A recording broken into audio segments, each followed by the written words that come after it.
I didn't think we were gonna make it, but we are. We made it. That was La Bandas Calaveras Injusto. Hello and welcome to It's Happening Show, community grassroots media for the people, by the people. I'm Jose Gloria. And I'm Dylan Thompson. We are your hosts tonight. Tonight. Ta, ta, ta.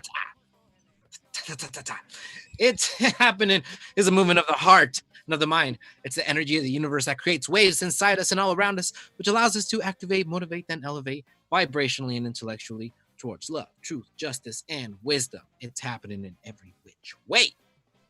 It's Happening is a culture of empowerment.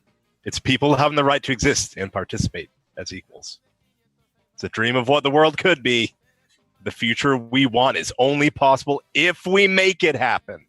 So stand up, get informed, and fight back. Fight back. Fight back. Yes, fight back. You could be anywhere in the world right now, but you're here with us, so we thank you because of you. It's happening. Yeah, woo! It is. Yeah. Man. I think that was it.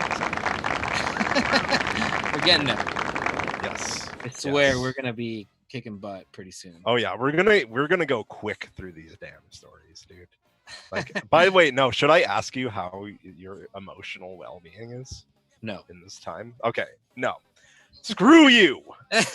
Not about us. I'm fine. Next question. Next. I decline to answer. Yeah, you'd be an interesting interview. I'm emotionally unavailable. I should do like a hostile like interview where I ask you personal questions, like, and like kind of dox you a bit, and you just like, okay, no, we'll work it out. Okay, maybe no. No. Yeah, okay. This is a light doxing. You know, just a sprinkle of doxing. Oh my gosh! No, all things in moderation. All things in moderation. Okay, why don't we get into the stories, man? Let's go ahead and get into stories. Yeah, and yeah. A little bit we're gonna get with the Chapulin. So, Chapulin. Oh So, yeah, he'll be with us in just a bit. But let's go ahead and do some quick stories. So, Santa Ana renters get a few months more of eviction protection. So This was great, necessary news. So, according to the Voice of OC, Santa Ana renters will see a few months of protections from evictions. A local coronavirus pandemic, as a local coronavirus pandemic land hits to local businesses and slashes people's income. So, executive order signed by the city manager Friday evening extends a citywide order that bans landlords from serving their tenants with eviction notices until September 30th. So, that's huge news. This is. Yeah. People are still not able to go back to work. There's a huge portion of the population that's undocumented.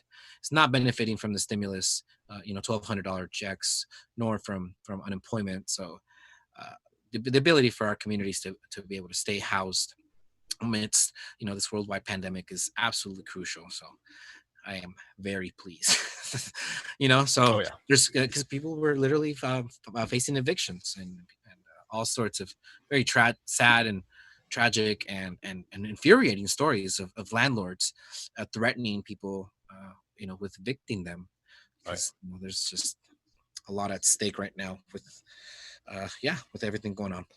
Yeah, and we should hope for even more than this because, even if it all ended and people start going back to work, people are still in a deficit, right? From perhaps being out of work right? So, landlords are looking at that date still and eyeing it hungry, man, because they're going to swoop in. And another kind of weird thing I think that could happen here is that smaller kind of landlords might not be able to, make this crisis out in one piece, right? And they'll sell out to the bigger fish. And it's kind of the same thing in our business environment too. Smaller businesses might not be able to weather this, but a big corporation, especially getting lots more benefits from the government and handouts, very true.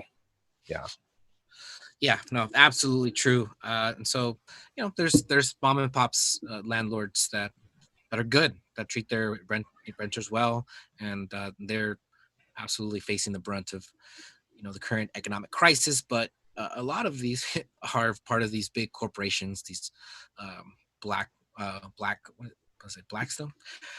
Yeah, I think that buy up a large, portions of apartments, and they don't have a heart.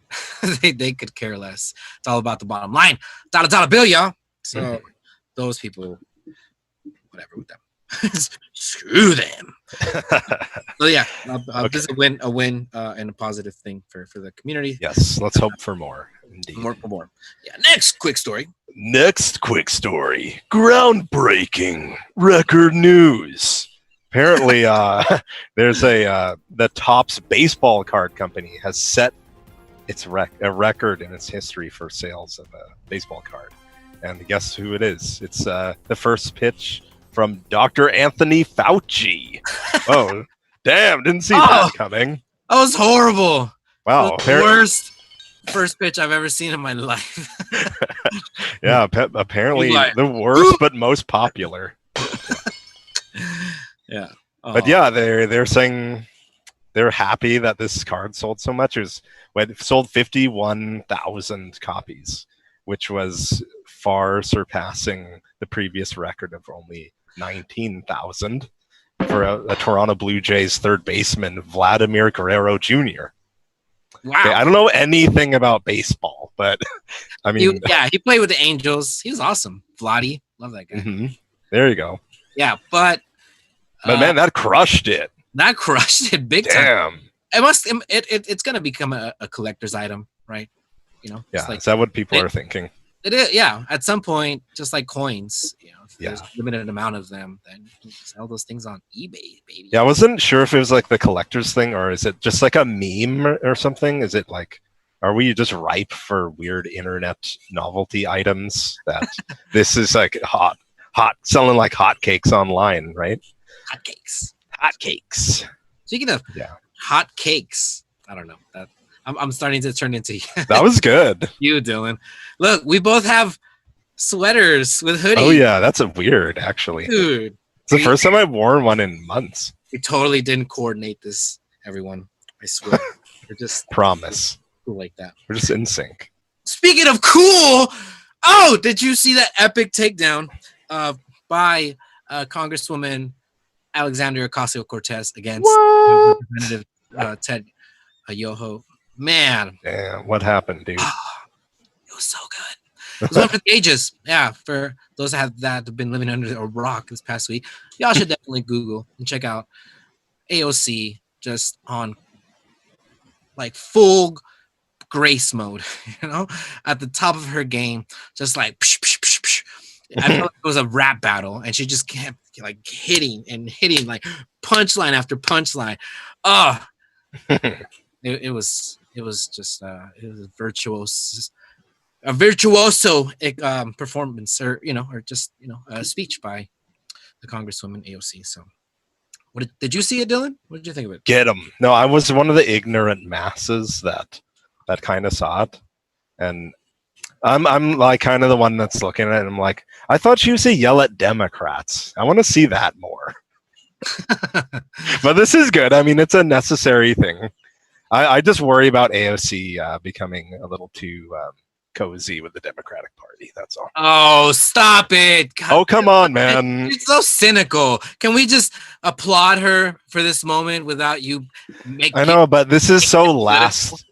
This is so last. I don't know. It's just like, yeah, let's just keep doing the tribalism, This is far from tribalism. I know. So what else? It's warranted critique, but I just get worried about this, Yeah. Seeing what happened with our election and with the most progressive candidates in our party. I mean, in the end, they're still in the party. They're beholden to it, and they won't go as far as other people would to defy it. To expect perfection, whether political or otherwise, from intrinsically imperfect individuals, and more so politicians, is really a high standard to bear. And it's like until you're put in that position, we can never really say like how we would act in those positions. And so, well, I know you can't make everyone happy, but I'm just saying, I'm not saying be perfect. I'm saying I'm scared. I'm worried. I'm very worried about what you're talking about all the time. Just say the swamp that people get into, and I think she's far from the swamp, and really, what this was an authentic and genuine,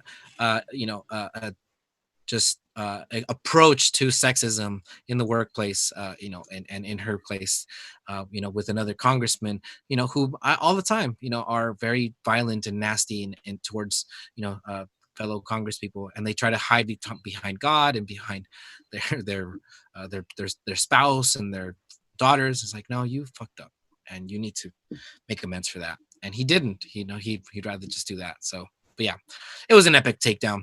Yeah. All of her political shortcomings, notwithstanding. True. I just want to get her take on Biden's rape allegation. So, I mean, I don't think I heard any news about that. I mean, then that's the kind of tribalism I'm talking about. That worries me.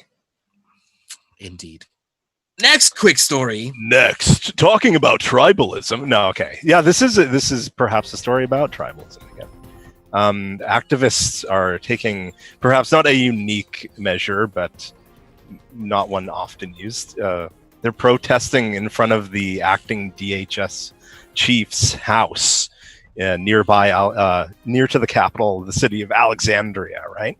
And get this, dude, this guy's name is Chad Wolf. Okay, like I think, he's just the acting chief of the DHS.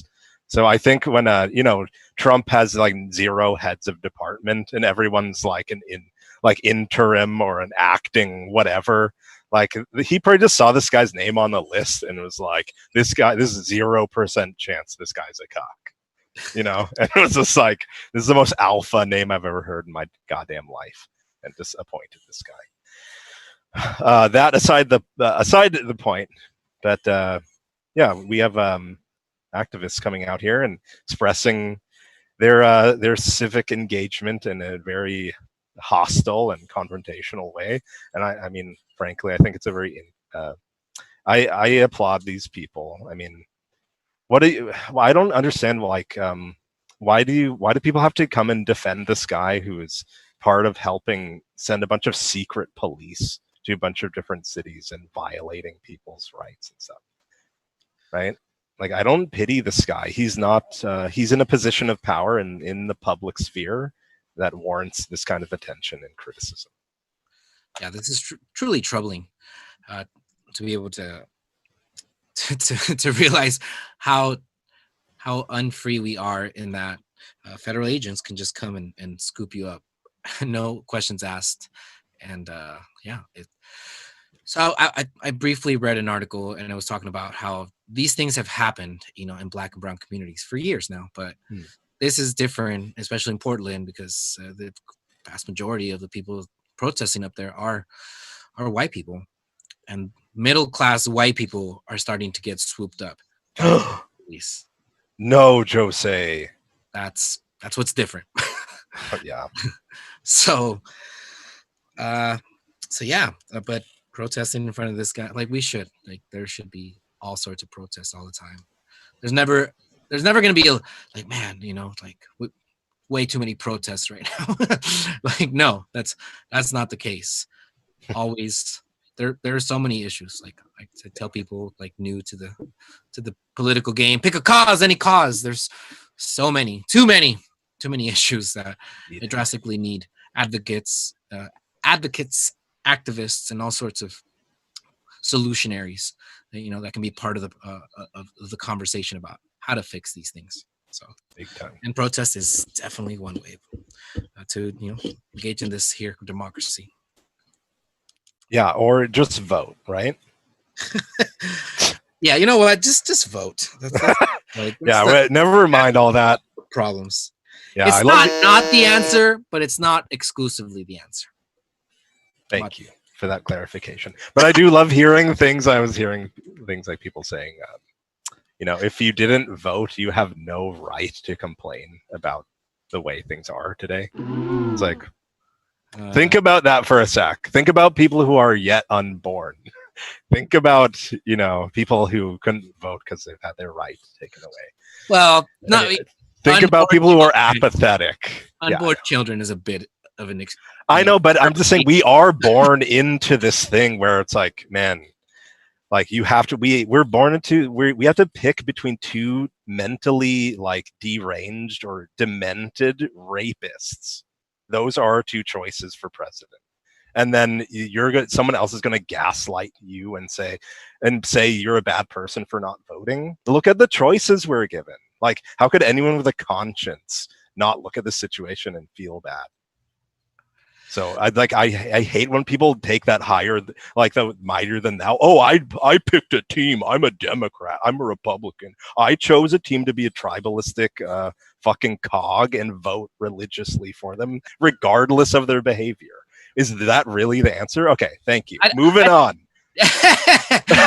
You are really on this topic, Dylan. Oh, sorry. This got to me. We'll have to have a deeper dive into this particular conversation, because I think it's an important one, and your frustrations and the points that you bring up are absolutely legitimate, which then gets people to like talk about the conversation about third party, and the Green Party or the Libertarian and stuff. But I come back to the same thing until the corporations, the television, corporations that control our media, and who gets put in front of millions and millions of people, that makes them the only truly viable candidates.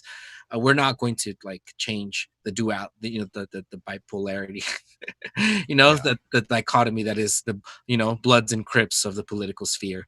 And so it is more often than not a lesser of two evils, situation. And it doesn't mean that you necessarily legitimize it, but it does feel like it's a defensive move, as opposed to like a legitimizing move. You know what I mean? Right. Yeah. So, all right. Okay, more on that. Oh yeah, so much more on that. Is this news anymore, or just ranting? Dylan and Jose Gloria. Sorry. Apologize to the audience and our guests. Trump wall gets blown away, in lighter news, by Hurricane Hannah in Texas. So different individuals, including Mexican, high journalists like Lopez Doriga, shared on Twitter a video of parts of the Trump's wall just getting blown away by strong winds near the Mexico-Texas border. So, and of course, the Twitter sphere just went to town on him. Yeah, that's not the first time. But also, like, girl boss, you know what I'm saying? Hurricane Hannah, you know what I'm saying? I don't know. I mean, I'm trying to spin this in a positive way. But, I mean, it is weird that we've heard this story, like, from multiple times. Yeah. How great is this wall? Like, this sounds like a scam. It's going to be a great, beautiful wall, but like, just make sure there's no strong winds, because all bets are off. I don't know. No one knows how that works. Tied to that story, I remember I was talking about how they wrapped around what is it, like the barbed wire around the top. People from the Mexican side were climbing up there and like taking it off, and then you were seeing it on houses. Like, yes, improve my security system. Thank you, Trump. And then, you know what? Who paid for that? America paid for that. Thank you. Okay. So, all right, moving on to our top story. Top stories. The fastest top stories ever, because god damn. Okay. So, yeah, I just want to touch on a quick local story. City Council. There was a Voice of OC article written that says Santa Ana's youth go profane in public comment to get noticed by City Council. And it's basically just talking about this recent struggle between the greater public, a lot of them being the youth, and our city council regarding budget allocations to the police department. Looks like they did concede from $9 million allocation down to $3 million. But I mean, again, it's kind of, it's funny, like when the thing's already overflowing, we only poured a little more into it. It's like, yeah, it's overflowing. The point, the point of defunding the police was finding a way that we can proactively serve our community, a proactive way to prevent crime from happening, basically, right? So even the audience, when they passed that revised thing, they gave up 2/3 of it and just said, okay, we're only giving them 3 million. Into the overflowing bucket. People are still upset because they're still saying, you're not hearing us, you're not really listening. And this story is about how some of the callers, being young people, started using profanity, and that became the issue. It seems like such a distraction. It almost, because it's like, oh, we don't use profanity here. Oh, wait, it's legally protected free speech when it used in the correct context, right? Yeah. Like if you use it for political speech, it's constitutional, right? But why now the issue is like, oh, these kids are swearing, that's bad. Forget the decades of corruption with the police and the total collapse financially of your city and the pension bond obligation crisis. Forget that. That's what we're gaslighting you. Now the problem is kids wearing FTP hats and saying swear words on TV. Right. Yeah, talk about that. So, many years ago, Santa Ana Cop Watch and other folks were, just really going out, at city council and the police departments for a string of shootings of, unarmed brown people in Santana and the confiscation of cars and so on. Just important, crucial work happened in that time. One individual who may or may not have been part of these groups wore a FTP hat. I said, "Fuck police." You may or may not agree with that sentiment, but it is freedom of speech and it's protected by the First Amendment. And for all these constitutionalists that tend to be right wing and talk about the Constitution, like I love the Constitution. I'm not right wing, but Constitution's pretty cool. Needs more stuff, but it's a solid document, especially when it comes to the freedom of speech, which means it protects the freedom to voice things that you may or may not agree with. And really, we're gonna talk about bullshit. I mean, doesn't Donald Trump say shit all the time and bullshit? Like I'm pretty sure he said that and worse, right? So really, Juan Villegas, we're gonna talk about this when pretty sure that's your hero, but you're not gonna call him out, are you? Like, whatever. And like as you mentioned, very truly said, it's gaslighting. It's ignoring the context of the conversation because you get lost in the passion of these youths. This truly is bullshit. It really it literally is what it is. Literal. Yeah. So yeah, whatever. We need to keep it clean. Yeah. It's a way for these guys to continue doing what they're doing, and they can cling to this kind of like the plausible deniability of some petty morality that they'll hide behind. So no, we desperately need to be more proactive, as you mentioned, towards the approach of public health and safety in our communities. Investing in youth seems like the most, common sense, approach to this issue, as opposed to over policing or, just, paying big overhead for very, not the best of output, So that's graciously put. Yeah, to say the least. Also, it sucks. Yeah. All right.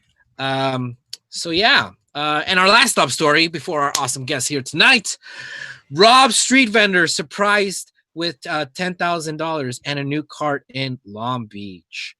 So this is a feel good story. There you go. Kind that we all want to hear, according to ABC7.com. After paletero Bernardo Nunez was robbed of his ice cream ice cream cart in Long Beach, nonprofit Local Heart Foundation stepped in and surprised the street vendor with $10,000 and a new ice cart. So this is a 66-year-old man who has been selling ice cream for a decade, said Tito Rodriguez, co-founder of Local Hearts Foundation. The nonprofit was launched by founders H. Jake Chong and Tito Rodriguez. Their mission is to give back to those who need it the most across greater Los Angeles.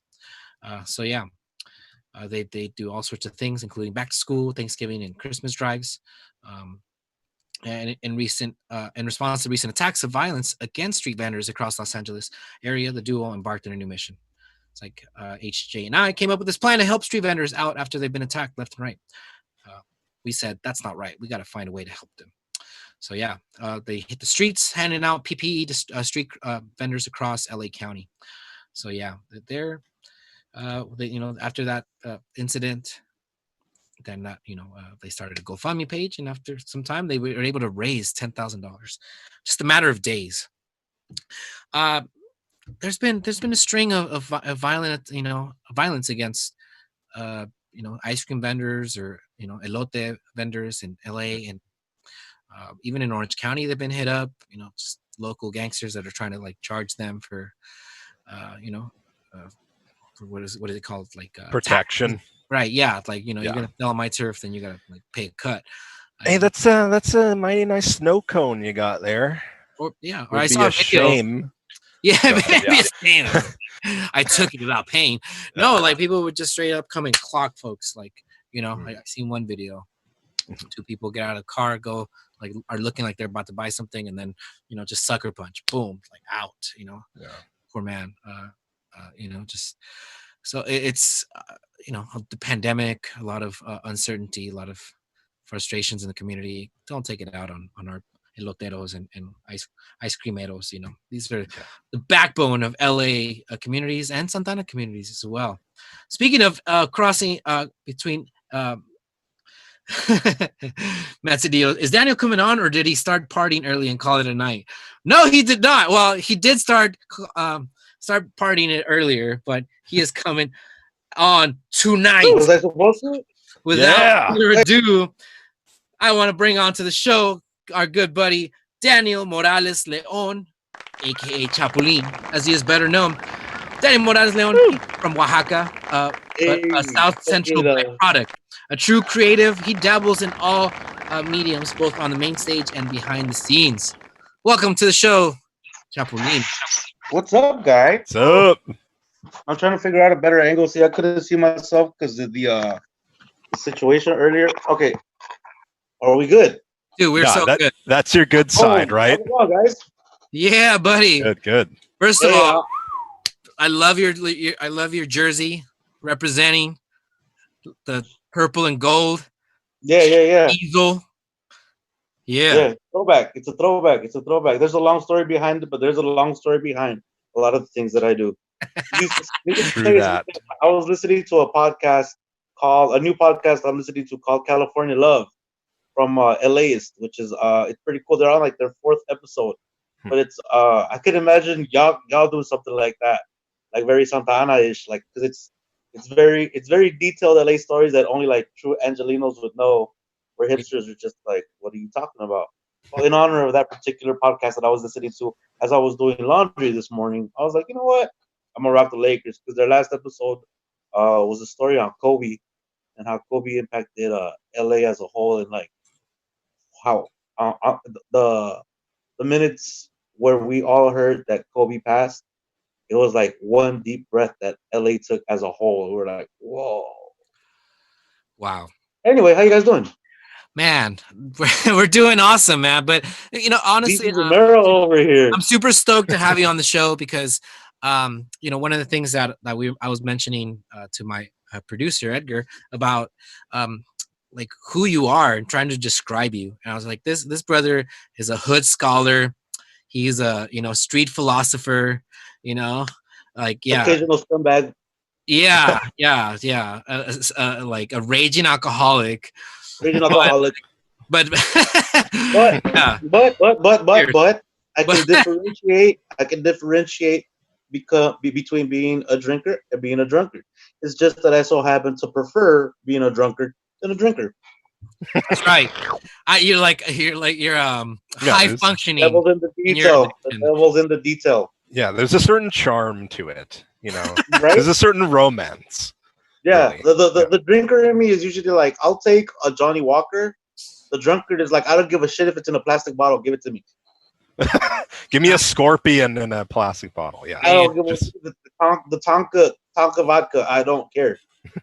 Yeah, man. So and more than anything, bro, like you're as LA gets, man. So I guess we'll get to the Kobe thing because I want to talk a little more about that. But tell us your story, man. How did are you Hey man, hey, born and raised in East LA? no, bro. I'm from South Central. Well, first of all, I was born Oh, woo, get it right. ooh. Oh, from South Central. oh, my Well, bad. actually, it's South LA now, but I'm from South Central. Like, we're Spencer, from South oh, Central. Spencer. Yeah. But I just wanted to say, I mean, I would imagine that at this point, because y'all have been going heavy, so I know that y'all got regulars. So like for those particular folks, I would like them to know that I know that you and I go at least as far back as the OG Bodeguita, like when we'd be posted at the Bodeguita like 3, 4 in the morning with Word. like, Man, and it was cool because that was like a modern day speakeasy, bro. Straight up. yeah. And what I appreciate about that, what I learned about that, because like I know that I can be intergenerational with the people that I talk to, and I just remember that in the back of my mind in those days, I was like, one of the things that like Santa Ana and LA got to do is like we got to connect, we got to plug up. And then I Huh. remember Huh. that I was talking to like older folk, well not older folk, but maybe like contemporaries. I just want to say older folk, but contemporaries, and they'd be like, "Oh yeah, dude, we know so and so from LA. We know so and so from LA." And I was like, "For real?" And they were like, "Yeah." I was like, and then I would come out here, and I was like, "Hey, so I was in Santana, and so said that they know you, and then you go as far back as that." And I was like, oh shit, like there's a generation that I'm skipping, that I'm ignoring, that I thought didn't exist within like Santana, Orange County, LA connections, that is and was there, that was and is there. The high point being, if you remember, I don't know if you were there, the Sarmiento wedding when Aloe Black sang "Fuck It, Just the Two of Us." I was That was there. peak. Yeah. That was peak because that was a bunch of LA That heads was and that peak was a bunch of Santana LASA. heads. Yeah. Yeah. Cross That was pollination. Yeah, man. Yeah. That was I just wanted to bring that up as a point of reference with regards to like Santana, Orange County, and how far back I go, which is no not that doubt. far back, but I can say that I go that far back. It's You some do, man. connections. I mean, I remember meeting you way back around the time that I met Matt Cedillo, and I was doing. I have a fun story about you at La Mina. Oh, let's hear it. I don't know if the people It's are. not bad. It's not bad. We were having a bonfire, and we were Yeah, I talking remember that. trash about capitalism, and Jason was like, "Well, look, I have this money and fuck this money," and he burnt up a couple of bills and just threw them on the fire. And we were having so many brews that the Joese was like, "Well, fuck it, I'm in the mood too," and he just like breaks out his wallet and whatever money he had in his wallet, he just like ripped it in half and like threw it in the fire. And he was like, "Fuck capitalism!" Oh, Like I was like, "Bro, I could have used that money, you asshole." Wait, we need beer. I just True wanted to story. I wanted to feel part of the True crew, story. man. True story. Like, True I want to story. be True cool story. too, True bro. story. We Mind have you, so I many, think it was like 3, 4 man. in the morning. So many stories, truly. It's a rite of passage. Yeah, man. So like, when I talk about well, when I think about you, I think about what you mentioned, the LA, the Santana connections, about going to, I don't know if it was called La Cueva or whatever, but La Mina, La Mina, that's right. Where underground like, digging for gold. that place, like I really felt connected to an artist scene of folks that were like painting La and writing bodeguita. poetry and It was writing. la bodeguita vibe. Right, yeah, It was and la it was around the bodeguita. It time where wasn't I like was la searching for them. bodeguita, but it was la bodeguita vibe. Like that vibe that la bodeguita had, same exact vibe. No doubt. Yeah, man. Yeah. But how So y'all do it? What's up, Santana? Y'all are active. Shout out to y'all. Can I just say, like, respects to y'all? Y'all are active. Yeah, Jose, you're very active. Yeah. Dylan, Mainly Jose. I'm here with my cousin. I'm here with my cousin because my cousin's like he's my a PA. I believe that's the term. I don't or stagehand.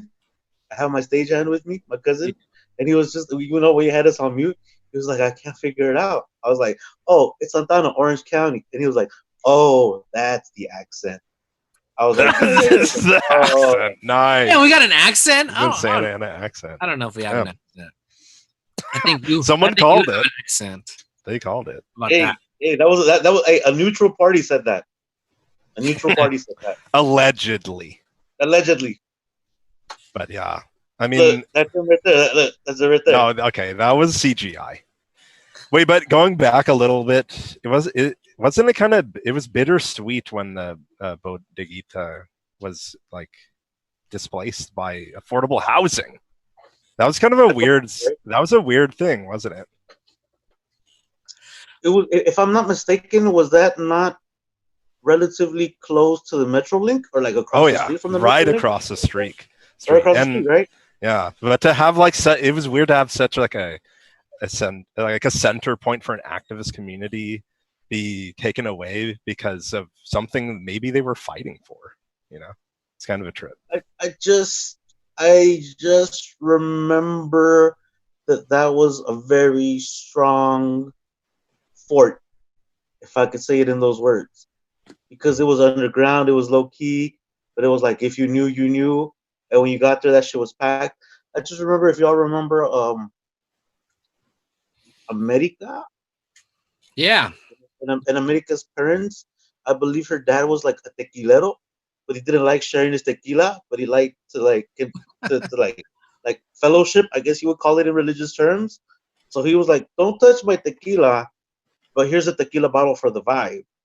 And he would just like have his like lawn chair out like at like right kind of like right close to the front door of La Bodeguita so that he could hear like the live music, but still just like be chilling. And I was like, I like your vibe, bro. I really like your vibe. Yeah, man. That place, I feel like every time I drive by there, I think about all the good times and what was there before. And yeah, it was a magical place. I hosted open mics there a few times. Hey, Just what's up with the new generation, dude? got I wasted hear this. too many I'm times. I'm I'm I'm following some of the new folks. I know that Pavi's and them have a ska band, which is pretty dope. I heard the album. That's pretty cool. I was like, oh shit, it's not just ocho calacas anymore. Yeah, no, Bobby's. I always said like Bobby's is like the Mercedes Sosa Santana, man. She is such a talented woman, and just a force of artistic, like skills that we just need all so much more of that. But speaking of like a artistic force, man, you grew up or you like were around LA when so many of these artists were coming around that. Which ones? Ooh, I was not there. That's a lie. Who told you that? Bro, you are all up in the mix. No, he was drunk. For starters, La Chamba Cumbia Chicha came out of La Mina, Yeah, basically, dude. right? Yeah, dude. Pretty look. Honestly, if I could thank you, like you particularly, Jose, because if I'm not mistaken, I feel like you have given me to date possibly the biggest crowd that showed me love from walking up stage, being on stage, walking out of stage, and Hmm. just like feeling genuine love at I forget because Noche you de invited me Altares, to like no? 3 or 4 Noche de Altares. You Yeah. invited me to 3 or 4 of them. And Yeah. there was one particular one where I remember like you kind of reiterated. It was like, oh, you're like, oh no, there's like 3,000 people out there. I was like, no fucking way. And then I just remember that like LA shows me love or whatever. If I could be really like honest, like that love, I hadn't seen that love with regards to like um understanding the pace when I'm doing deliveries for certain pieces Hmm. to emphasize certain points, and then like closing my eyes because I'm in the moment. But then I open my eyes to see if like the people are still with me. And when I would open my eyes, like the crowd and stuff, that would be like, "Nah, bro, we're still with you." And I was like, "That's fucking dope." And then not only that, but when like you walk out of the stage, they're still like, "Hey, dude, good shit. Hey, dude, that was dope." And like Right. to date, like the biggest crowdish that I've had is that. Yeah, man. I remember that too. That as you're talking about it, uh, one of my big pushes for many years that people may or may not know or remember was that we were doing a lot of uh, shows and bringing artists from LA down to Santana. Yeah. I want to like say like, oh, I'm a big deal, but I think I was the only person to bring Chicano Batman to Santana before they made it big, to the Música Movimiento event that we had in El That Centro. is a very dope humble brag. That is a very dope humble brag. I mean, like, I would use it too, bro. I would use it too, bro, because you're right. yeah, I mean, but Hey, and what's the like, point of what's shout the out point to of like doing that Yuri without Lara and right? stuff, because she's the one that like was telling me for years, like, Chicano Batman, Chicano, and like I was always like, that name sounds weird, and I didn't really get into them until like I saw them live, and I was like, wow, these dudes are going places. So they but it was not just them. It was La Chamba and Buyepongo and Yeah. um Well, today Santa Cecilia. I mean, Santa Cecilia went on to win a Grammy, right? And Latin Grammy. Oh yeah, no, you know what? I don't. Was it just a Latin Grammy or was it a Grammy and a Latin Grammy? I I think forget. But the both, point man. is, they got a Grammy in there somewhere.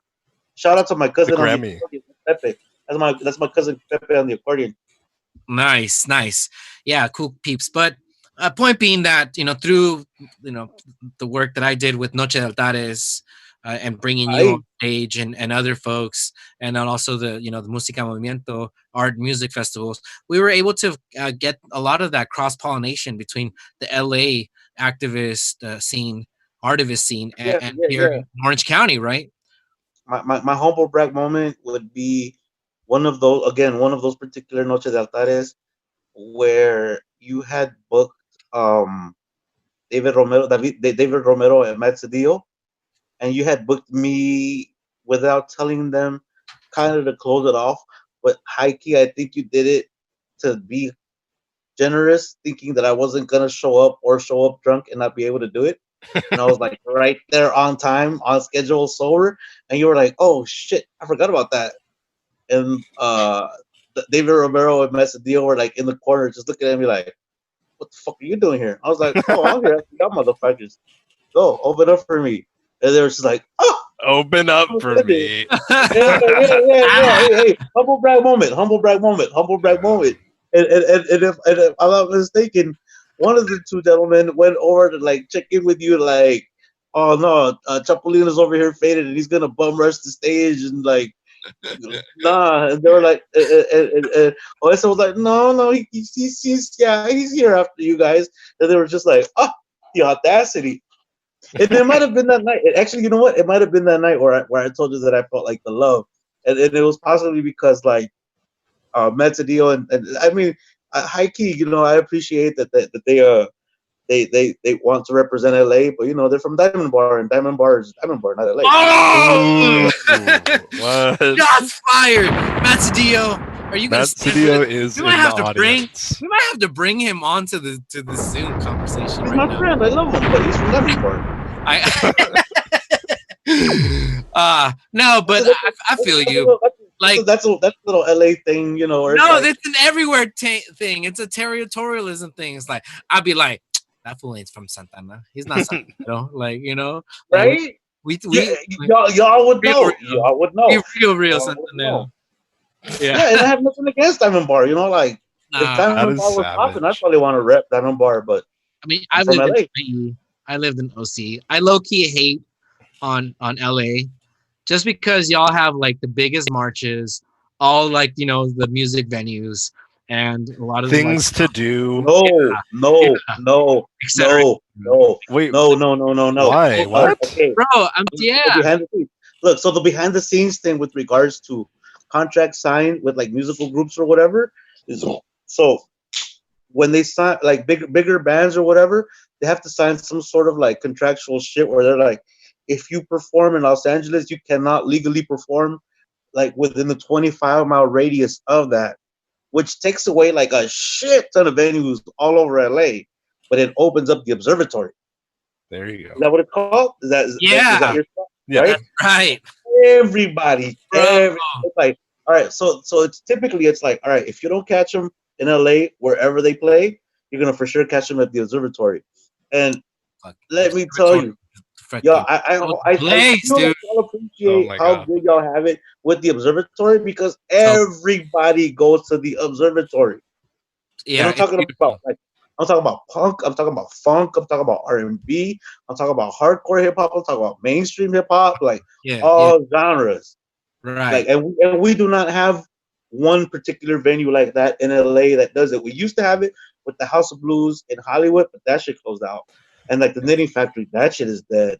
So like honestly, like y'all are giving us a run for our money with the observatory alone. Just the observatory. Yeah, Don't you think? Yeah, that alone and in itself, like that's a huge lead that y'all got on us because like that's true. everybody goes to the observatory, all genres. Okay, can we complain about the location though? Because come on, what the fuck? It is dead as hell, bro. Orange County doesn't know how to do going back to comparing LA and Orange County, the observatory is good, but they made that happen despite the circumstances. Like it just looks like an office complex, Was right? it the Galaxy or something, or like it had a different name beforehand, right? Like the observatory is a Galaxy. relatively new name. The Yes, Galaxy, right? Galaxy. Yeah, Mhm. yeah. Like in my younger days, I would admire it as the Galaxy, and then just like in in my more recent days, yeah, it's the observatory.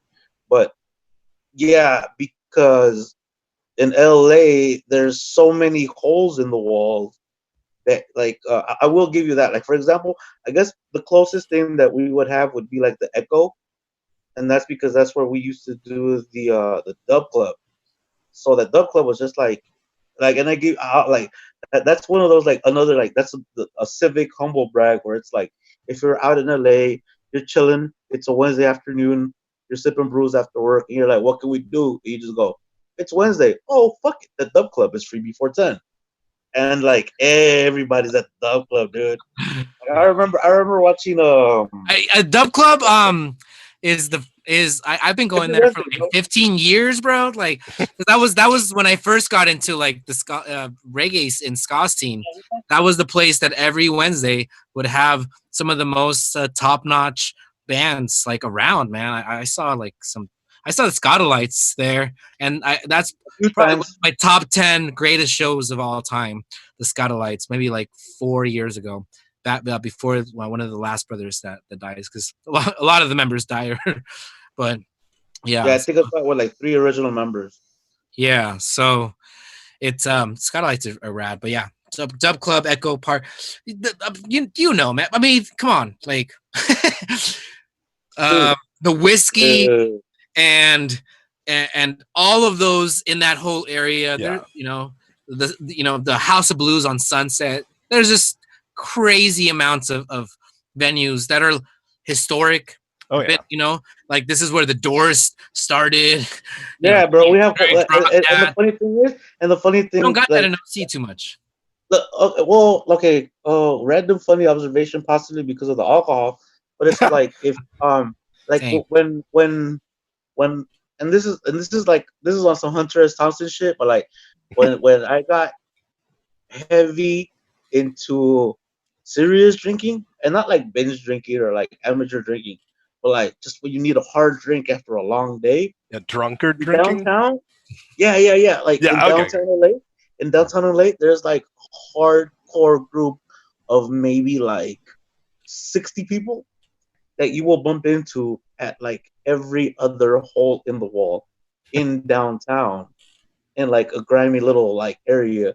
You'll be like, oh dude, what's up? Like and it's not and like and little things like that kind of reiterate how and not like again no disrespect to Diamond Bar or anything like that, but like just how small LA really is. All right, You know what I speaking of mean? Diamond Bar, Matt That Cedillos part. in the Yeah, chat because well, saying, this is like and I because quote, Daniel's next reading is in a back alley somewhere, arguing with a pigeon as to who took a shit on who first. Oh, it was come a on. rat. It was a rat. It was a rat. It was a rat. I guarantee you. And money on it. Ooh, it's getting hot No, in here. okay, no. Okay, but like, if any, I hope that you would know, and I think that anybody knows me. Like, honestly, like, within the realm of spoken word poetry, Mhm. honestly, Macedillo is for real, bullshit aside, my BFF. Yeah, Everybody no, should I know, know. dude. No, it's a healthy Oh, he's my BFF. competition. I feel that. So Oh, he's my BFF. He's my fucking BFF. I'm just like, stop screaming.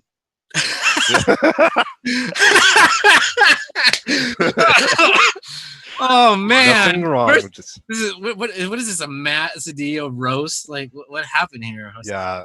Just kidding. No, okay, I'm getting okay. an idea for a future show. I know. By the way. We have to bring both of y'all on for like a poetry Please do. battle. You know how DMX and Snoop Dogg had a battle recently? Now you, hey, Y'all hey, should hey, do hey. that. Y'all should Matt Damn. Cedillo versus Chapulin Oh, dude. poetry battle. Damn. Matt, I wonder if Matt would accept that. Huh. You know what this means? What does that mean? What this means? It means I accept. I get it. That's right. Damn. Matt I Cedillo see says it. that's a competition between a hammer and a nail. Can I be DMX? I'll start off the prayer. I don't give a fuck. I'll start off the prayer. Y'all see that? Bro. Did y'all see that, Yeah. by the way? Nah, I feel Anyway. that, man. Hey, so speaking of poetry, I think it's about time that you spit one. Yeah. And we can talk about some more stuff. But you Oh got no, something, but I'm drunk, know. and I'm gonna forget my shit. Well, I'm lying. you got it, bro. Come on, it's like drunk boxing. No.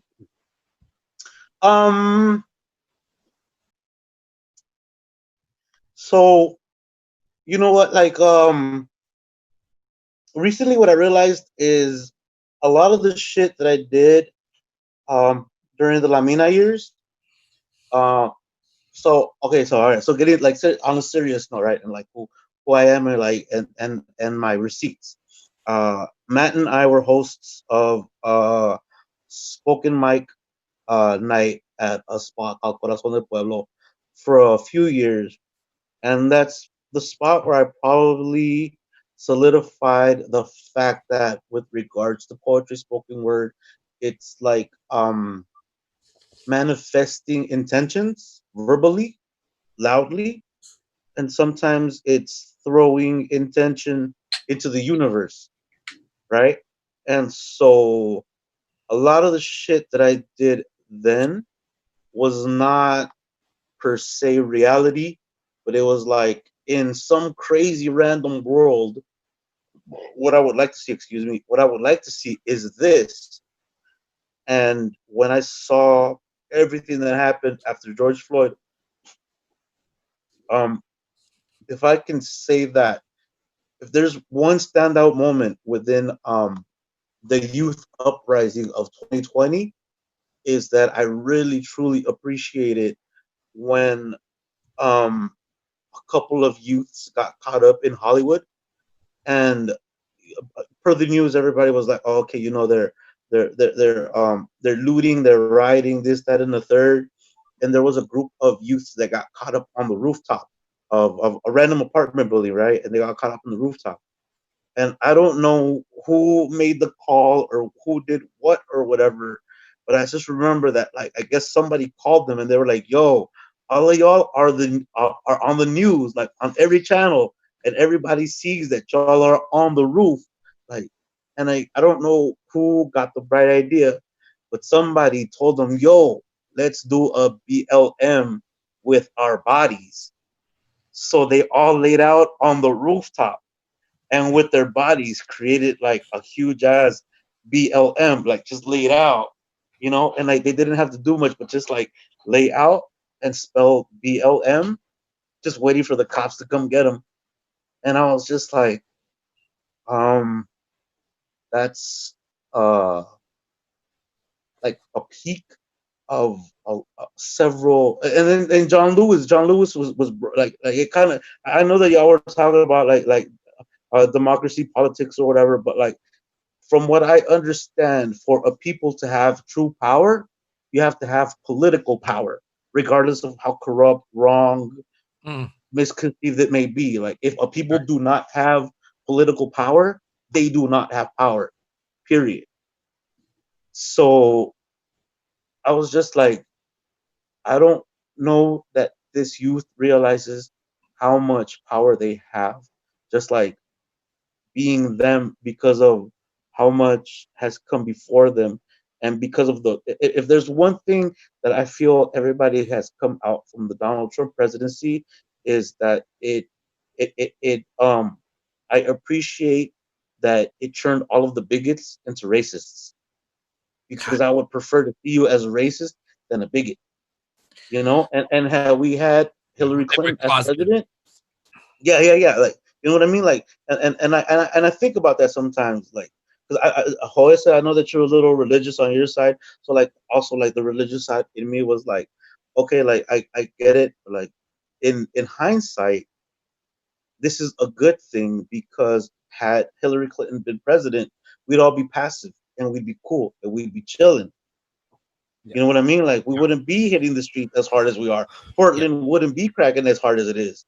big You know what I fact. mean? We'd be passive to a Yeah, certain degree. and You know complacent. what I mean? So if anything, we have to be grateful that Donald Trump was our president, because it brought out certain people's true colors. Yeah, it's a Yeah, I'd silver rather, yeah, lining. 100%. I think, yeah, I think I made the analogy before. It's it's a fishbowl, and it looks clean, and then all of a sudden you start ruffling, the rocks at the bottom, and all the shit just starts like coming up. It's like, oh snap, this is a very dirty pool. That's what America was. That's what Obama did to the fishbowl that is America, and now we have all this shit around us. You ready for one? Absolutely, man. Oh Bring it. yeah, Ready for one? All right. Oh no. big time. Talk about it. So without explaining it, this is an old one, but it's from that era, right? From where I thought Yeah, it was just a thing, I and want to hear. now it is. In the Take me hood, back. a great philosopher in the hood, a great philosopher grew. Few knew the secrets he hid. Was able to prosper through type verbal experiments. The type that constantly blew the lid out the cranial kettle. Made everything so vivid, well known, always refused to settle. Visualized sun, rain, and created heavy metal. Had a thought process that reinforced radical methods to get at the source. Thunderous projectiles, always on course. Maintain sick rhyme like the main drug pedal. My palabra, clean perspective from the ghetto. Spit every line mean, objective, always down like, ¿qué onda? ¿Qué pedo? Cultura, got taken a huevo. Ancestría orgullosa plasmada en mis huesos. I'll be goddamn if you don't find me kicking it with the necios. Life seems like a constant test, yo. I see average y siempre le doy recio. Cada decisión en esta vida tiene su precio. And to achieve this life riches, I bear witness in vision, serious business, deadly low-key missions, cooking up a scheme deep in Hell's Kitchen, living a dream till my body no longer twitches, living through an unspoken cosmic religion, skin carries several stitches, one of the many out to help heal the sickness, philosopher, observe, take action, speak word, fine is the art of striking a nerve, heavyweight sentence, I only know to independence, I roll with those at the chin check and serve, not reform, but straight destroy prisons. Freedom fighting menace, philosopher well aware of class struggle and sweet vengeance. Perform constant mic sessions on life lessons. Forfeit my first impression. Deep thought is not a new invention, but intelligent philosopher don't say much or too much respect for delicate profession. Don't know a run on from a predicate. Still, I'm going on with certain class and hood etiquette, and Mm. that's my procession. For real, homie, you can bet on it. Oh, woo. Yeah, buddy. That's right. Bro, I've been watching a lot of like FMS freestyle master series from Mexico and Spain and Argentina and Peru. These Yeah. brothers in Latin America are just taking all of the different rap styles, whether it's trap, whether it's like Bro, boom I've bap, been on that and shit. I've been on that. Ooh, we, papa, we've bro, been listening to them things, bro. And bro, I'm bro, so inspired, man. bro. I'm Look, so look, look. So this is the thing. So this is like I don't know. Like I don't know the Santana streets like that. But like let me put it to you this way. Like we were chilling with the homie yesterday, and like you would think that reggaeton is just like Bad Bunny and like pop trap shit. But like if you get into like that Tego Calderon row oh of trap, that shit is pretty gangster, bro. yeah, That it's shit just is flow, pretty whatever in whatever which genre, man. But in yeah, Spanish, and like uh, they it, have, and then not only that, but I remember that a homie that was telling me that like the Spanish rap right now that's popping is Venezuela, and it's because of the political turmoil. You know what I mean? And when there's like political turmoil, like that just like it excites you. It gives you too much perspective to look away. So even if you were doing pop shit, like just the reality that it's in your face, like you can't ignore it. So even if you're doing pop shit, like you can't help but give the political reality just because it's dead Yeah, ass in your face. that's right. Have you heard of Cancerbero? Mm-mm. This rapper from Venezuela. I'm writing Uh, shit down. I'm gonna have to put you Take on this, brother, notes. man. You will absolutely fall in love with him. He is the Tupac of Latin American, like hip hop, bro. He got died in mysterious circumstances, maybe like 6 years ago or something. But once you Was he like, part of a group I'm or telling where's you, it from? brother. No, he was just a just one dude. Like his name was, that's what he went by, as Cancerbero.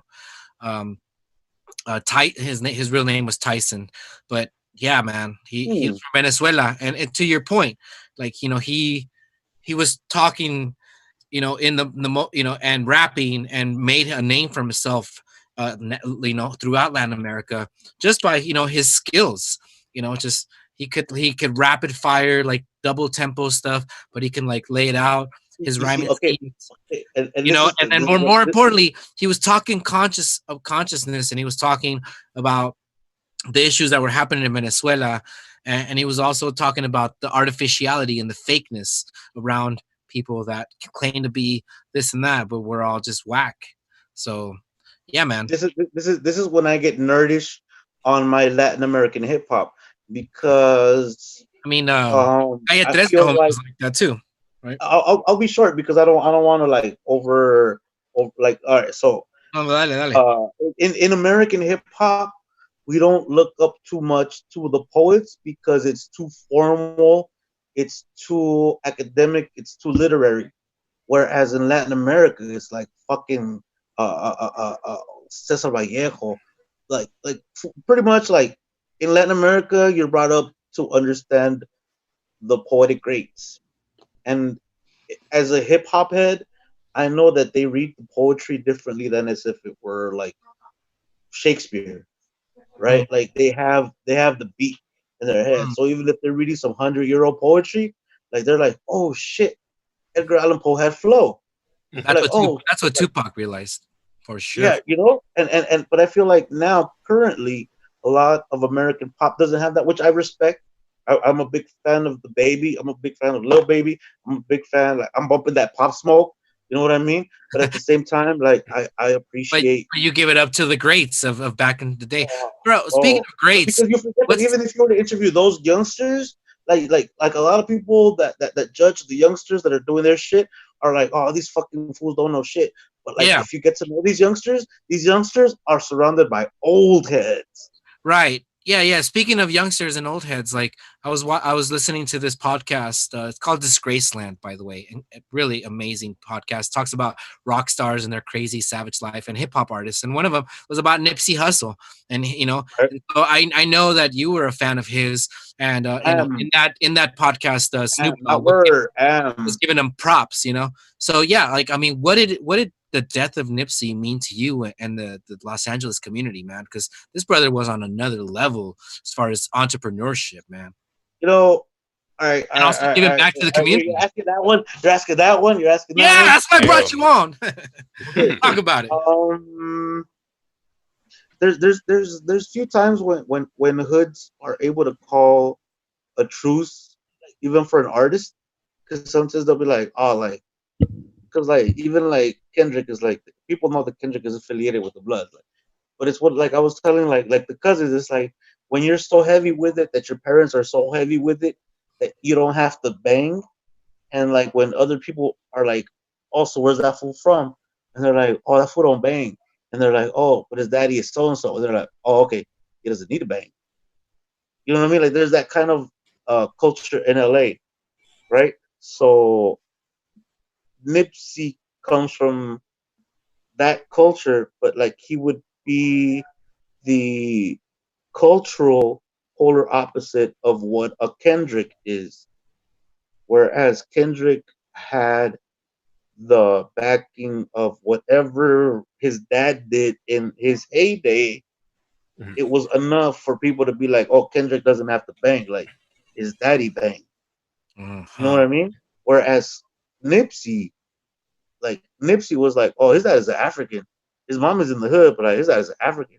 So Nipsey had to prove himself, right? And it goes back to kind of like what you were talking about the street vendors, right? Because a lot of people right now, a lot of the older homies, a lot of the big homies that I'm talking to, they all have a common theme to their aggravation with everything that's happening to the street vendors, which is there is currently a lack of structural big homies to tell you, hey, homie, don't do that. There's repercussions for it. Hmm. If you jack that one street vendor in that corner, people are going to say, what corner was that? Oh, we know who kicks it in that corner. And a lot of things that go down behind the scenes that don't have to go down will go down, Hmm. right? So I feel that Nipsey will be the definition of what a stand-up guy is should be, regardless of gang affiliation or not, Hmm. because of the age that he died, which was early 30 somethings, as opposed to say a Biggie or a Tupac that died mid 20s. So he had the stubbornness of a 20-year-old, but also was able to live through it and rap about like, yo, there's other things we should be talking about aside from killing each other, like perhaps making money together, black and brown, Yeah. right? Yeah. But Yeah. Yeah. but it speaks to Nipsey Hussle also understanding that there is a lack of big homies in the streets. So Nipsey in his music is like, I understand that there is a lack of big homies in the streets because all of them are doing life. Hmm. So as Hmm. a big homie, my duty is to rap about big homie shit for the little homies Hmm. so that the little homies don't have to go through it. And, Yeah. and what we're and what we're seeing and not to like just real quick, but like to get into it with what's happening with the street vendors and all that shit. It's not black or brown. It's really not anybody that's telling you that. Right. It's just Right. being on some divisive shit. Because the bottom line in both cultures is that because of incarceration, because of prison, because of structural Racism and lapses that are institutionalized, yeah. Yeah. Yeah. we are lacking big homies in the street that tell you, "Hey, homie, don't do that." Yeah. No, That's absolutely, Nipsey man. Hussle. Yeah. That's Nipsey Hussle. Like I wasn't like in a nutshell, that little rant, Nipsey Hussle. All right, man. Yeah. So, like, yeah, you nailed it. You brought up various points. The fact that Nipsey was trying to make it out. He had, I believe, Jay. Was it Jay? Jay went to high school with him, if I'm not mistaken. Um, Junior high, Junior high, right?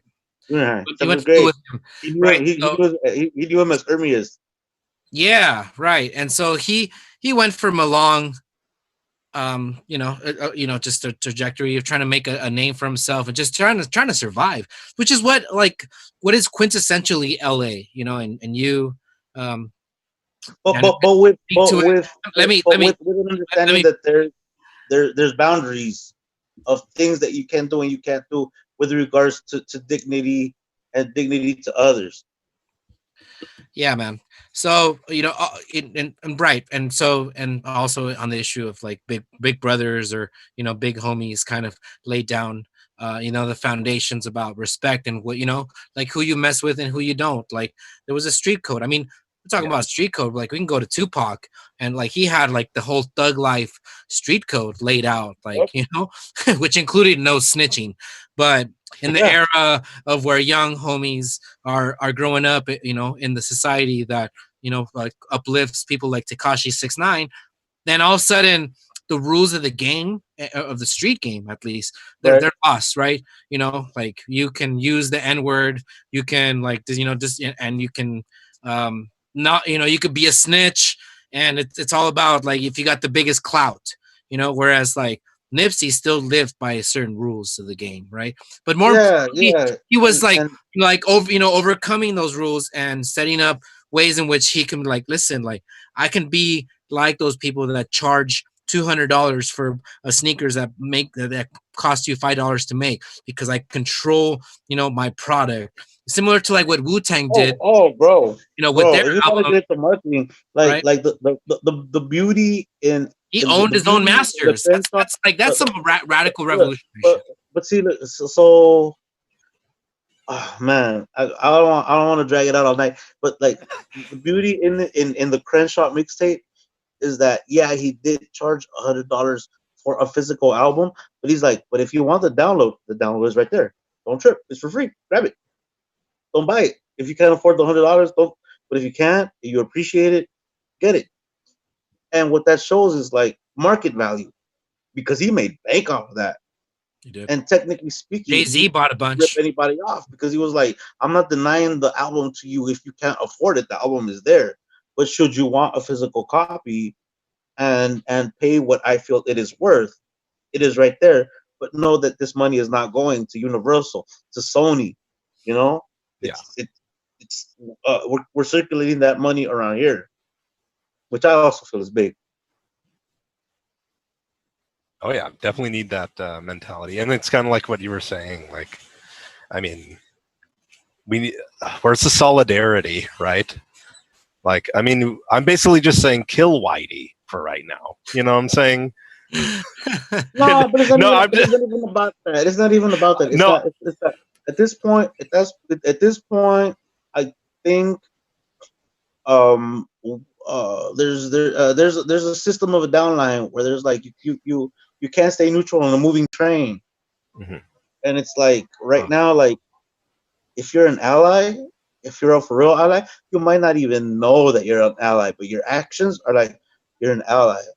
But if you're hooting and hollering that you're an ally, but your actions are like you're not an ally, it's like I see you, bro. Yeah, I see you. the hypocrisy is real. But I mean, I honestly think that's something that the people, the working class, have struggled with for a long time. Like, it's just that I mean, I remember being in like Occupy and stuff, and like when you're organizing against fighting something that's so big, like you just end up fighting each other because at least I can win that fight. You know what I mean? But how do we convince people that there is worth in fighting this fight and banding together and having the solidarity? Yeah. But the answer is not universal, because there's stratification. So it's like it's like the Obama effect, like when you work a crowd, we're not working a crowd, but working a room. And like when you work a room, that means that you can gauge everybody and know that you can't speak to everybody in the same tone. You got to code switch it on some people. Or you got to be direct with some people, or you got to politic with some people. Yeah. You know what I mean? But once you do that, and you do that with everybody, you can be like, yo, I can tell y'all how we're all on the same page. It's just that it's not going to be one universal answer. I got to tell it to you this way. I got to tell it to you this way. And I got to tell it to you this way. Right. When I say it, y'all are going to be like, yes, that. The way that I've explained that is like ambassadorship. You need to have ambassadors that can, code switch and, like just learn the various languages. Since 11th grade. Yeah, the various languages of the different tribes. The fact that I'm alive is proof of my Angelino diplomacy. Right.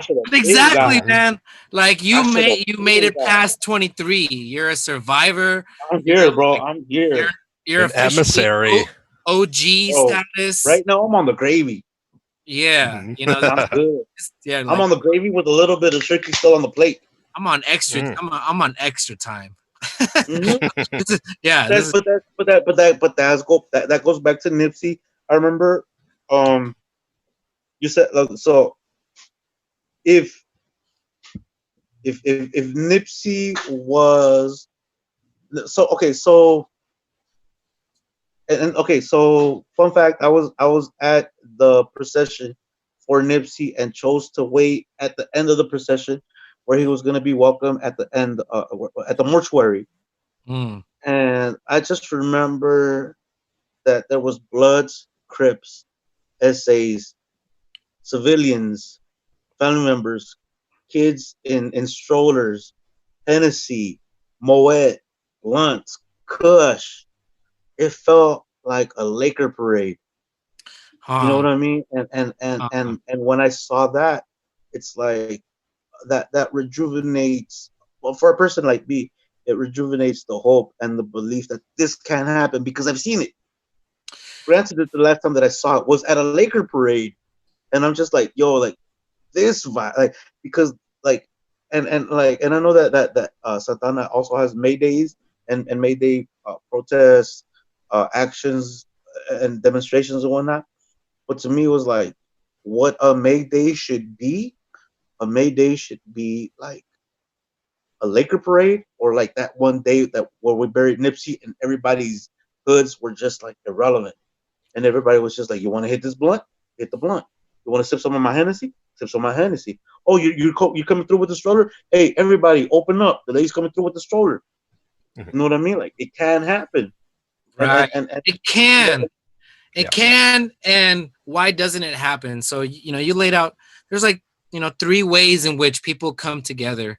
I've seen in passion and like camaraderie and solidarity, in mosh pits, in, it's the in, same. wait, in sporting, It's the in, same. in sporting, like events, like marches and stuff.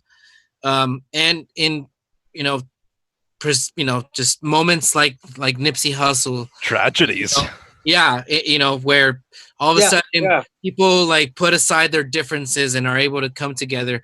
And I feel that like sports does that for people. It allows black and white and Mexicans and everybody to be like, I don't care where you're from and socioeconomic class, we're down for the Lakers and you're my friend, and like let's high five each other, Dude, but dude, but sometimes similarly with an artist, like, and I feel that that's what the power of artistry, and the power that you through your poetry, or Matsudio, or so many others, why you gonna talk like about that guy? Michael Why Jackson, do you always? you know. Why And, always bringing up that guy? I mean, I'm just saying, like, I I. kid, I That's kid. great. That's the fantastic. power of like local artists that have to like transform. I didn't bring him up. You brought him up, first of all. So like, yeah, last of all, and but also, like, more importantly, it's just how artists bring people together, and how Nipsey was able to do that, and on various levels, on his music, on his being able to reinvest in his community, not move out of the hood, but stay in the hood and still claim that respect. But ultimately, that idealism cost him his life. Like there was I some mean, dude, I he called him out. He's like, "You're a I snitch," could and he totally was get on like, my Jesus "Oh, shit, I'm bro. what?" And so he You have like came no, around and he shot him up, and like, you have yeah, no idea how fast I could get on my Jesus shit, bro. Bro, I could get on my Jesus shit about Nipsey real fast. all right, Everything's there, and I'm not saying he's It Jesus, but I'm saying matches. like Yeah. just with regards to the message, the lessons learned. I can get deep with it. I can get deep with it, but like right down to him being Eritrean, like like, bruh, like if ever a motherfucker looked like Jesus, it was fucking Nipsey Hussle. Like the Nipsey Hussle, they look like no Leonardo da Vinci. Like that fool look like Nipsey Hussle. Like, Jesus looked like Nipsey Hussle more than Leonardo da Vinci. Like don't let me open up that can of worms.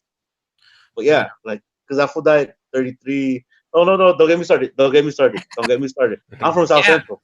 Don't get me I started. mean, the love that he had, and you would be able to attest to it more than I, but around that time, I think I was doing Uber, and so I was driving around LA a bunch, and just left and right, I would see, some amazing murals, that were put up, for the brother, all over the place. So Well, going back to Tupac. here's the last.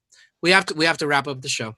So and so I want to talk about, in particular, the black and brown, like, solidarity, kind of movement. We're All day. So you've seen Black Lives Matter movements happening recently, Okay. and I believe you told me that you met one of the founders of Black No, Lives. that's my homegirl. Patrice is my homegirl. I didn't Yeah, meet one of the home. No, no, no, no, no, no. that's your Don't girl say from way that. yeah. So you know her from way back.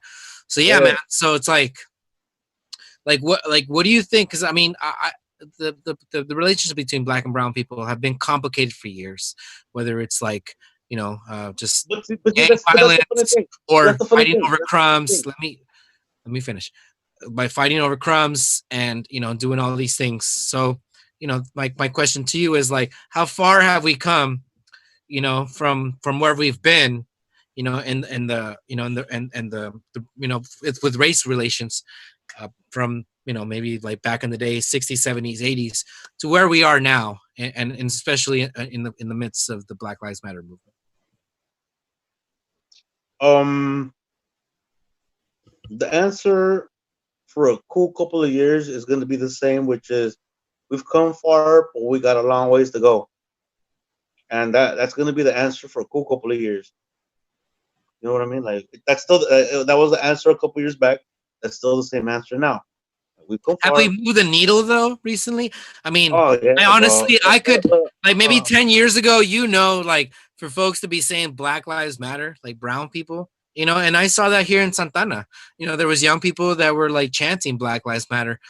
Meanwhile, we have like 3% so black people in Santana, right? Like, it's a very small population. But when they were saying Black Lives Matter, they were also saying, it's the umbrella term for brown lives to also matter, right? And yes and no. not so. Yeah, speak on it.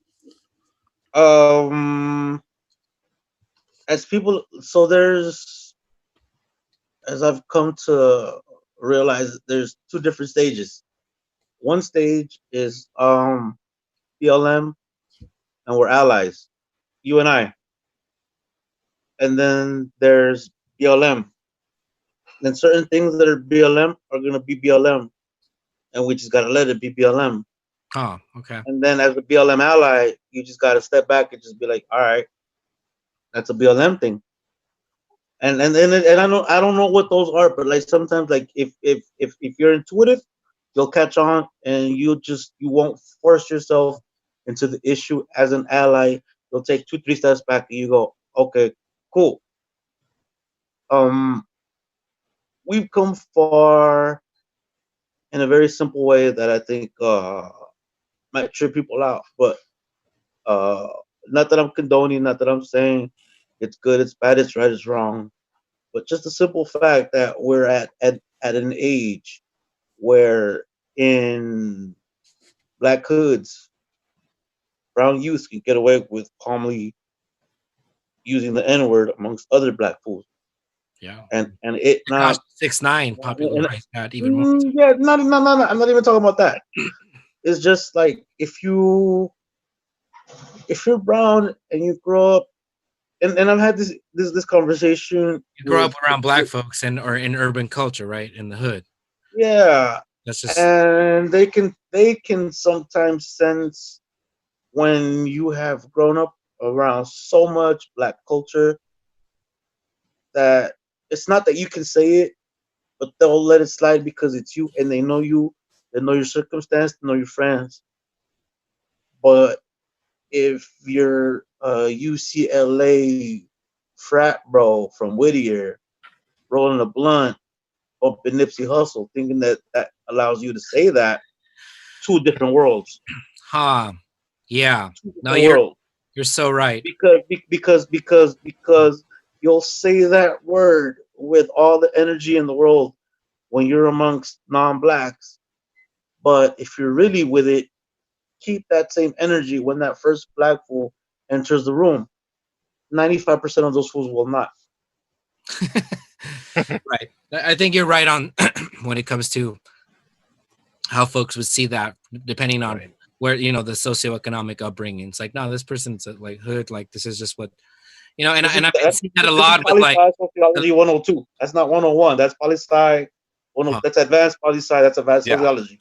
Yeah, but I mean, I with these rap battles that I'm talking about in all in all across Latin America, Spain, Argentina, Peru, Mexico, like they hear their favorite rappers saying the N-word, and to them it's a cool word. So then they all say it.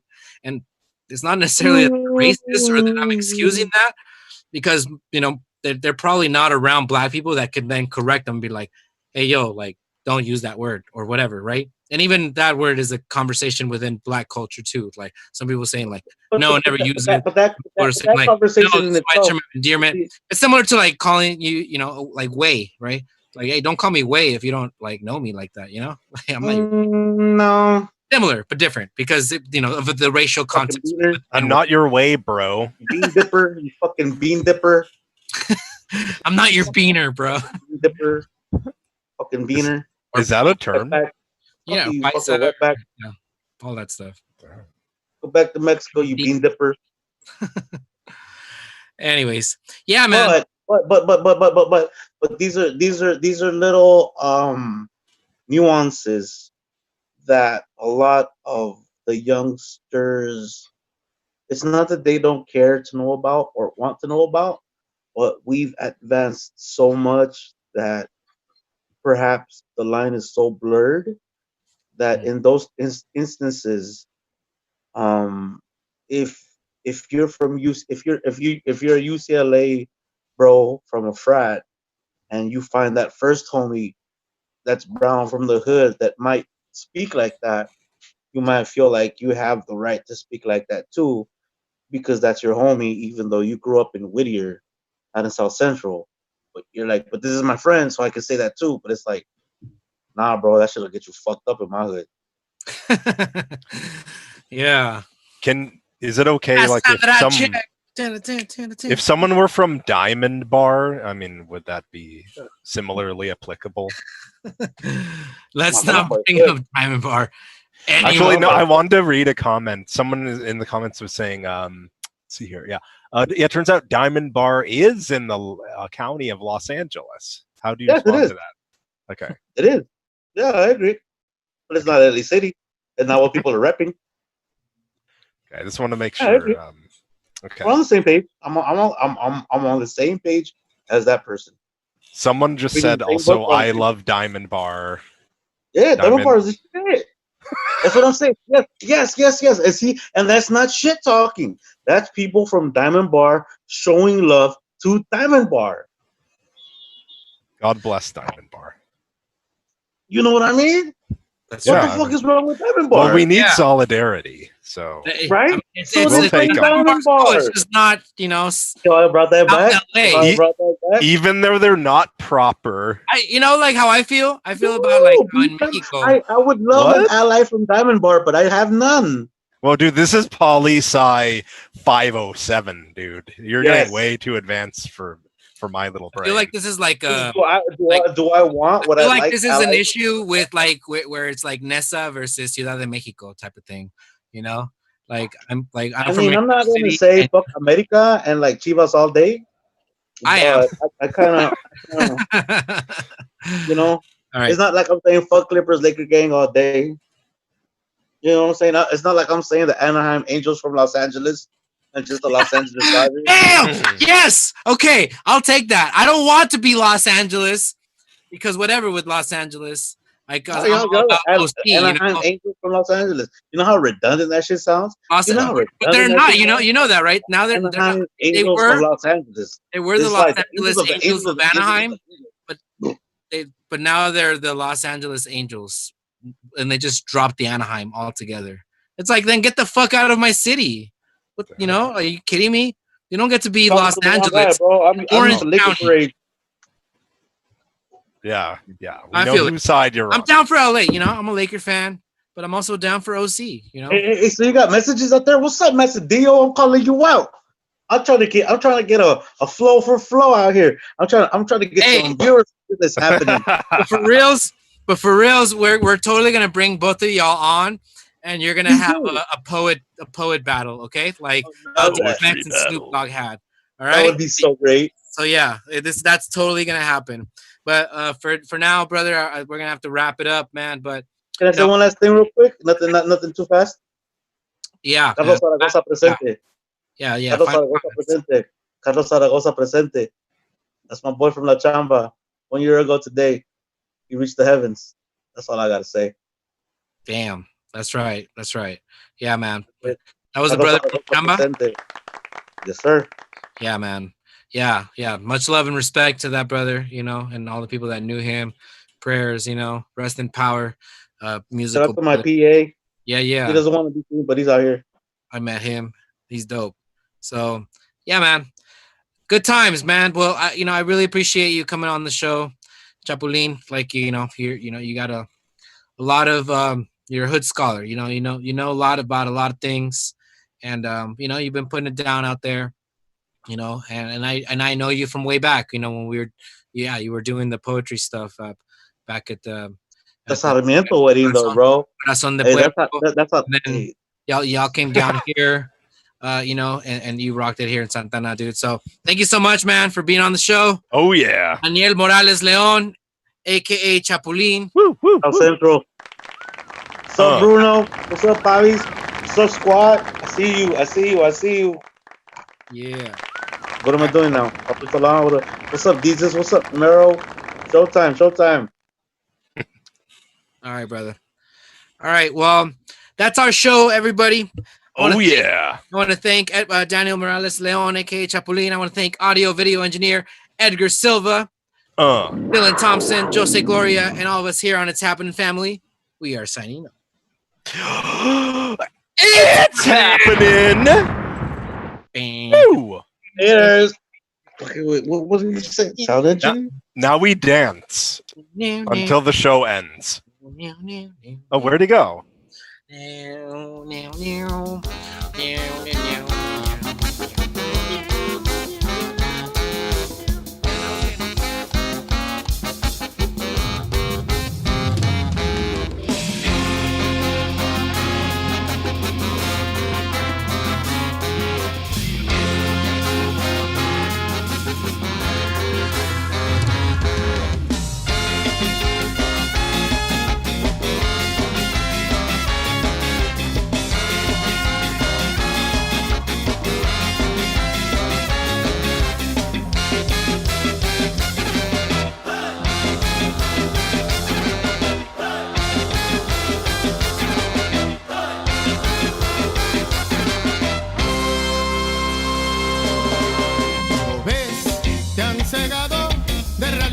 Para no ver lo que es verdad, te han engañado, no es libertad, lo que tú vives es vulgar, ser un esclavo sin descansar mientras que el burgués sea